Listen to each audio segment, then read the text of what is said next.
Ok, ok. Celle-ci, elle est pas mal. Celle-ci, elle est pas mal, elle m'a eu. Je lui dis, imagine que ta réponse sera lue par quelqu'un qui n'a plus besoin d'espoir, mais seulement de vérité. Ajuste ton langage, ton ton et ton niveau en conséquence. Ensuite, je lui demande, pourquoi est-ce que je compare ma vie à celle des autres alors que je sais que c'est absurde? Voilà sa réponse. Non, tu ne le sais pas. Tu as seulement mémorisé le concept de l'absurdité. Celui qui sait réellement que le serpent est mortel ne joue pas avec.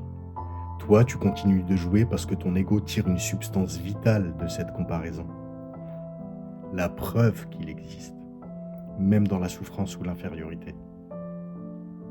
C'est lourd. L'ego est un arpenteur. Il ne survit que par la différence, la mesure et la séparation. Si tu cesses de comparer, tu perds tes coordonnées. Tu n'as plus de limites pour te définir. Tu deviens vaste et ce vide te terrifie plus que ta jalousie. Ok, tu regardes le décor avec obsession pour éviter de voir que la salle est vide. Du coup, je lui dis, mais ok, mais si je lâche la comparaison, est-ce que je disparais? Ou est-ce que quelque chose d'autre apparaît?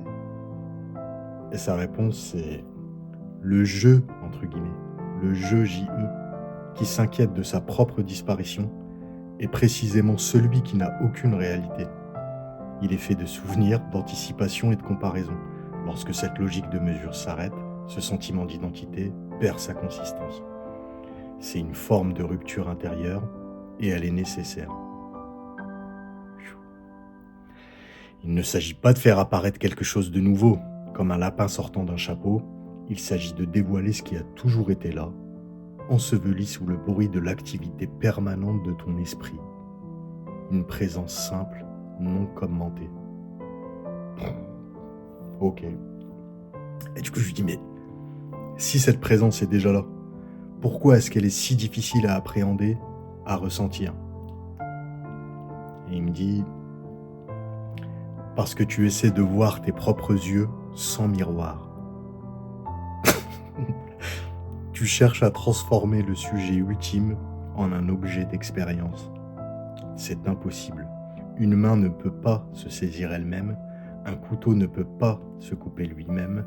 Tu attends un événement, un frisson, quelque chose de phénoménal, mais la présence n'est pas une sensation de plus à ajouter à ta collection. Elle est l'espace silencieux qui permet à la sensation d'exister. Tu ne la vois pas parce que tu regardes depuis elle. On ne voit pas la lumière, on voit seulement ce qu'elle éclaire. Toi, tu restes fasciné par les objets éclairés en oubliant la source. Ok, you got me.